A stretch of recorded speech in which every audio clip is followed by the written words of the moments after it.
kamera CCTV khusus astronomi misalkan itu sensornya memang bisa menangkap banyak panjang gelombang, memang nggak semuanya tapi lebih luas dibanding hanya kamera biasa.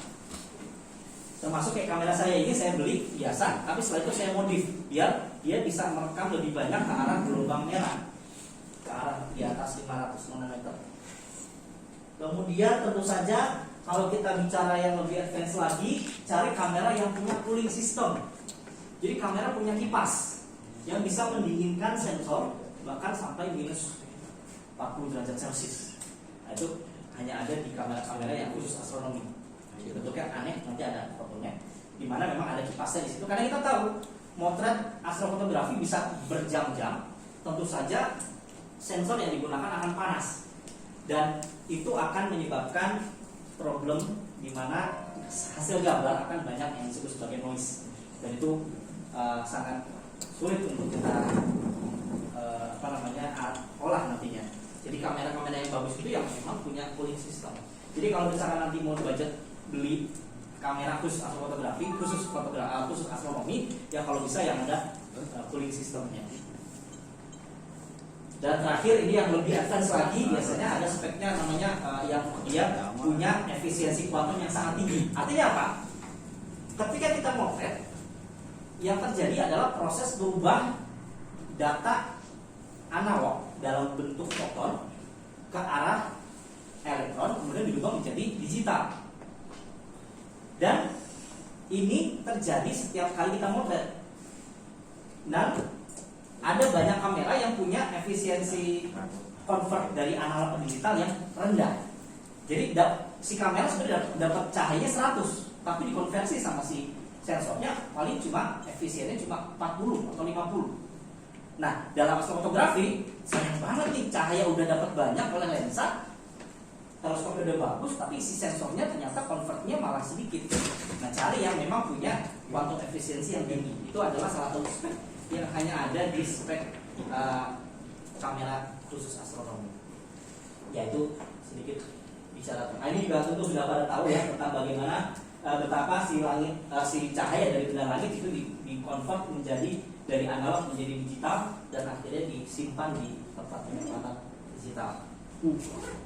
Kemudian ini saya skip saja, dimana kalau di dunia kamera itu biasanya dominannya ada CCD, ada CMOS, dimana kamera khusus astronomi biasanya menggunakan CCD karena lebih sensitif namun lebih boros.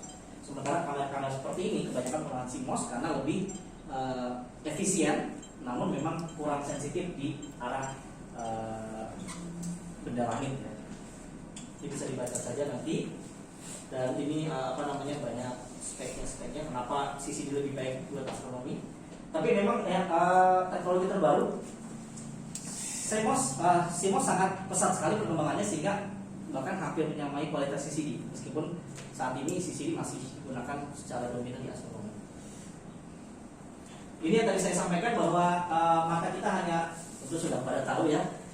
Dan tentu saja kamera yang tadi saya sampaikan, kamera yang biasa seperti ini, dia punya banyak filter yang membuat dia sama menangkap cahaya seperti mata kita. Sehingga filter itu bisa kita modif sehingga kita bisa mendapatkan panjang gelombang yang lebih lebar. Sehingga kalau kita memotret benda langit yang area gelombangnya ada di atas 600 nanometer, misalnya seperti nebula yang merah-merah tadi, itu bisa terekam lebih baik. Kalau pakai kamera biasa tanpa mobil misalkan, area merah itu nggak akan terekam dengan banyak, dia akan malah merekam ke arah yang visual tadi. Contohnya seperti ini, kalau kamera biasa sebelah kiri, kalau kita pakai kamera CCD astronomi atau kamera yang sudah dimodif secara astronomis, kita bisa mendapatkan hasil yang lebih baik dengan settingan yang persis sama. Ini sebagai contoh, kalau kamera yang sudah dimodif ketika kita gunakan buat potret sehari-hari, hasilnya akan lebih merah. Kenapa? Karena ya tadi dia lebih sensitif di gelombang merah. Dan gelombang merah itulah yang memang sangat berlimpah di benda langit. Dan itu tentu saja sangat bagus buat kita potret ya. Ini contohnya adalah CCD astronomi yang khusus untuk pemotretan. Bentuknya tidak ada layar dan dia nggak bisa dipakai sendiri, harus pakai laptop, harus pakai komputer. dan dia punya cooling system, ada fan-nya di sana, bisa mendinginkan si sensor, bisa sangat dingin sekali. Dan kamera-kamera ini gak cuma punya cooling sensor, tapi juga sensornya itu ada sensornya biasanya kebanyakan adalah mono atau monokrom. Kenapa? Karena kamera yang biasa kita pakai sekali potret pasti dapat gambar yang warna. Hasil warna itu berasal dari filter yang sudah dilapisi oleh CFA atau color filter array, di mana bidang sensor itu dilapisi oleh kotak-kotak bidang warna dasar RGB blue yang akhirnya menghasilkan gambar berwarna. Sayangnya ketika satu blok sensor ditutupi oleh blok warna, maka panjang gelombang biru ketika dia dilewati oleh sensor ini, dia hanya merekam biru saja, sehingga hanya merekam 25%, karena dia nggak akan bisa merekam hijau dan merah. Yang ini juga sama, hanya hijau. Jadi dalam satu kala waktu cuma 50%. Yang merah bahkan lebih sedikit lagi, dia cuma 25% sama seperti biru, karena satu kotak 4 jadinya RGB 50% G, biru 25, merah 25. Sementara kalau monokrom lebih sensitif, kenapa? Karena ketika dia motret, semua panjang gelombang bisa terekam masing-masing filter. Makanya kalau kita pakai filter, pakai kamera monokrom, pakai filter RGB, motretnya 3 kali memang. Tapi setiap kali motret itu dapat 100% cahayanya, nggak terbagi-bagi, nggak tersaring oleh filter array, color filter array. Makanya kebanyakan kamera khusus astronomi itu yang bagus adalah monokrom. Jadi nanti kalau mau bikin belanja kamera, kalau bisa ya monokrom. Tapi tentu saja monokrom menghasilkan gambar hitam putih. Kalau mau pakai warna harus pakai filter. Jangan lupa tambah beli filter juga.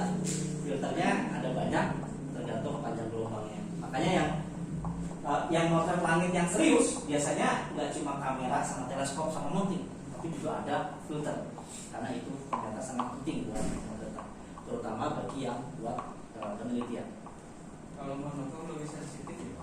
Lebih sensitif karena satu blok sensor langsung terserap semua, terekam semua. Jadi RGB-nya 100% ya? Tapi ya tadi, dia 100%, tapi 3 kali. Kalau mau pakai warna, 3 kali motret.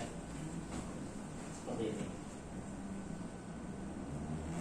Ini salah satu contohnya adalah di mana hasil monokrom kalau kita ambil beberapa filter dan setelah itu diintegrasi, maka menghasilkan gambar yang jauh lebih baik.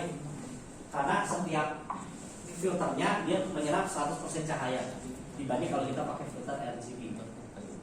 Nah, ini adalah area di mana kalau kita mau pakai monokrom kamera dan bermain dengan filter. Filternya nggak cuma RGB, ada filter hidrogen alpha, hidrogen beta, oksigen, sulfur dan sebagainya. Karena kita tahu benda langit itu memancarkan semua panjang gelombang. Sehingga kalau kita cuma pakai kamera DSLR, ini cuma RGB aja yang tertangkap. Hidrogen alpha nggak tertangkap, hidrogen beta nggak tertangkap, sulfur, oksigen juga nggak tertangkap. Kalau kita pakai kamera yang khusus astronomi yang monokrom, dia bisa menangkap semuanya. Tentu saja harus pakai filternya masing-masing. Itu tentang kamera ya. Berikutnya mungkin ya tentang teleskop. Tentu saja sudah banyak yang tahu teleskop ada refraktor sama ada dioptrik. Nah, ini sebagai contoh saja bahwa refraktor ternyata macam-macam. Ukuran yang sama harganya bisa jauh beda. Jadi kalau mau beli teleskop, kalau bisa ya seperti ini misalnya. Dengan teleskop yang sama ukurannya, ada yang ini adalah harganya sekitar 80 juta, ada yang cuma 2 juta. 80 juta sama 2 juta. Kenapa? Panjang fokusnya sama, ukuran lensanya sama, tapi harganya jauh berbeda. Karena yang satu ternyata kualitas lensanya memang jelek. Contohnya misalkan kalau kualitas lensanya cuma 1 bilah, seperti non akromatik seperti ini, hasil pembiasan cahaya akan membuat dia menjadi ubah warnanya. Makanya kalau kita pakai teleskop lensa jelek, hasil gambarnya seperti ada red green blue-nya jadi nyebar, nggak nyatu. Makanya ada namanya kromatik, ada abrasi kromatis. Kalau kita lihat bulan jadi seperti ini, ada merahnya minggir di sana, birunya minggir ke bawah dan sebagainya. Nah, kalau teleskop dengan lensa yang lebih baik, misalkan contoh adalah akromatik, ada 2 bilah lensa itu lebih baik, lebih bagus lah. Dimana red green blue-nya setelah dibiaskan agak menyatu sedikit, meskipun masih ada kromatisnya, masih ada abrasi kromatisnya. Yang bagus lagi adalah kalau kita pakai yang apokromatik. 3 buah bilah lensa membuat si hasil pembiasan kembali menyatu menghasilkan gambar yang tajam. Tidak hanya dari segi fokus, tapi juga dari segi panjang gelombangnya, RG dan B-nya itu fokus. Yang ini kenapa mahal sekali? Karena dia nggak cuma 3 bilah, tapi 4 quadruplet, apokromatik quadruplet. Nah itu udah top paling atas dari sisi lensa teleskop. Makanya jangan kaget ketika Pak Unggul dapat anggaran buat beli teleskop. Perasaan kalau teleskop ukuran segini harganya nggak segini deh. Tapi mungkin kualitas lensanya yang berbeda. Dan memang ya tentu saja kualitas lensa yang terbaik menghasilkan gambar yang juga lebih baik. Kemudian kalau reflektor tentu saja ini adalah bicara tentang cermin, gitu, bukan lensa, dan dia punya beberapa macam fokus, sistem fokus, termasuk Naismith yang nanti di Kupang akan bikin yang 3,9 meter ya, dan 3,8 ya, dan ada kata dioptrik, dan itu macam-macam fokusnya. Jadi bicara tentang sistem optiknya ya. Kemudian tentu saja yang sebenarnya lebih penting lagi dalam astrofotografi adalah mounting.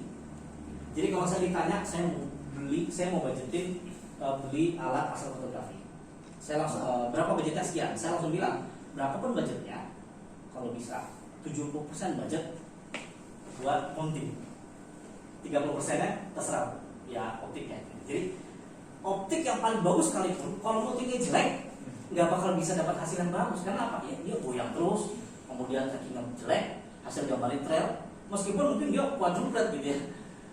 Jadi utamanya adalah mounting, karena lensa yang jelek tapi kalau trackingnya bagus ya hasilnya jadi tajam juga. Jadi yang paling penting justru adalah yang menentukan hasil bagusnya adalah si mounting teleskop.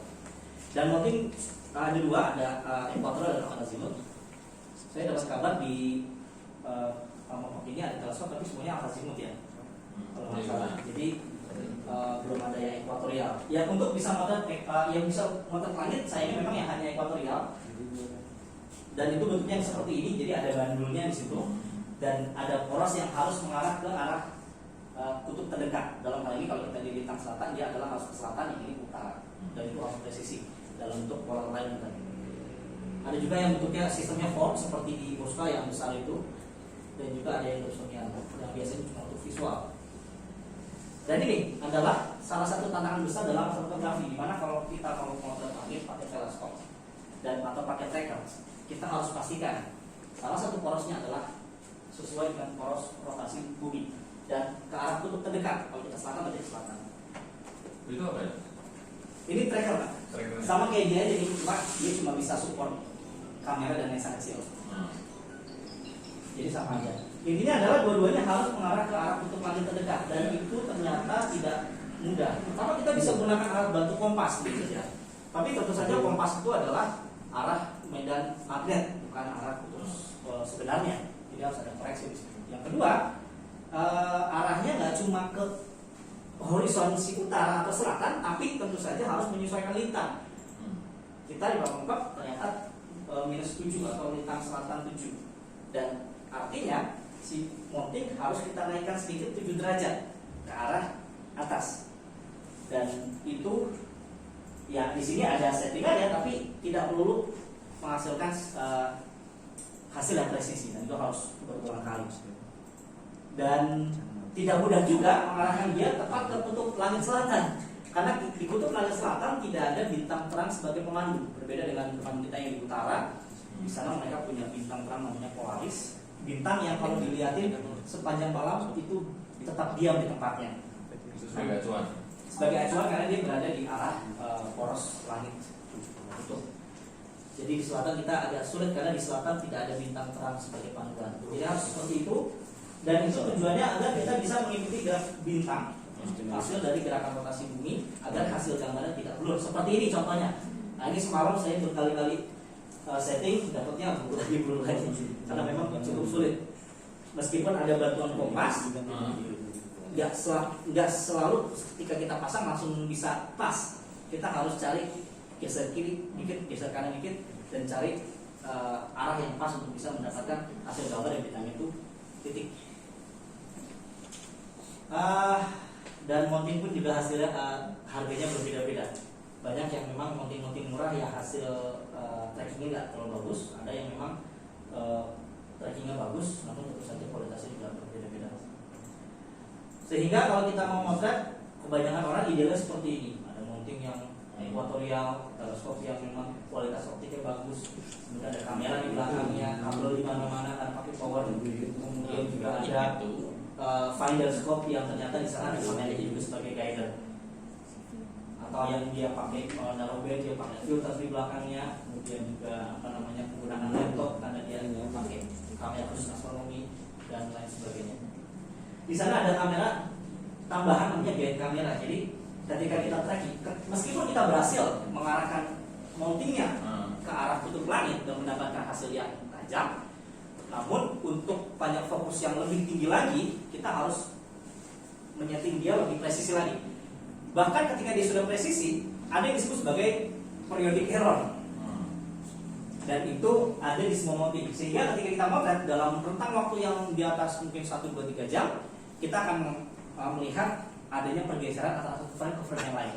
Yang kemungkinan besar bisa jadi lama-lama akan hilang, tergeser objek yang kita fotonya. Makanya orang juga pakai alat bantu namanya guide kamera yang fungsinya adalah salah satu seperti ini, di mana kamera yang dipasang di lensa tambahan di belakang tersambung oleh mounting, di mana ketika di laptop kita dapatkan hasil gambarnya di situ, kita pilih satu bintang yang tidak terlalu terang dan tidak terlalu redup, kita klik dan kita kunci, sehingga nanti ketika kamera kecil tadi merasakan adanya pergeseran pada posisi bintang di pixel tersebut, dia akan memberikan informasi dan dia akan menyuruh si mounting untuk bergeser, membayar pergeseran tadi, sehingga kembali ke tengah. Kompensasi betul maksudnya. Ketika dia merasa pergeseran, dikompensasi lagi, pergeseran dikompensasi lagi. Jadi makanya digait. Ya mungkin kalau secara jadi dalam itu auto locking ya. Iya. Jadi kalau kita istilahnya guider. Jadi meskipun dia udah sesuai, akan ada pergeseran antara satu frame yang lain, dia akan bisa membantu objek kita tetap di tengah, meskipun kita mau tetap berjam-jam. Dan itu pun bisa membantu bagi kita yang mungkin dapat hasil pemotretannya nggak terlalu bagus. Kalau pakai guider itu bisa lebih membantu lagi, karena si kamera kecil itu akan menyuruh si mounting kembali ke posisi semula agar bintangnya tetap tajam. Berarti cuma bisa dilakukan dengan teleskop ini. Semua teleskop, yang penting ada tambahan teleskop kecilnya. Ada juga guider yang dia ditaruhnya di atas teleskop utama, namanya off axis guider. Artinya yang ada guidernya itu, gitu. Ya, jadi guider itu alat tambahan, kamera tambahan. Pertama yang kita punya nggak punya. intinya adalah kita beli teleskop, biasanya udah ada tripod, mounting sama teleskop. Nah, ini Kamera tambah lagi di belakang. Nah, Kemudian ada trackingnya, kita tracking. Kalau mau tambahan ada tadi guider, berarti tambahin satu kamera guider. Dan biasanya kalau kamera guider itu harus pakai laptop. Jadi biasanya nggak bisa tanpa laptop. Jadi harus ada tambahan jadi dia ke laptop, nanti laptop ke. kita ada yang langsung bisa laptop ya? Nggak ada ya. Itu berarti kami sangat tertinggal, Mas. pakai tambahan di sini. Ya semacam itulah. Ya, pakai tambah di sini tapi di belakang, di Hmm. belakang, Betul. di sensornya.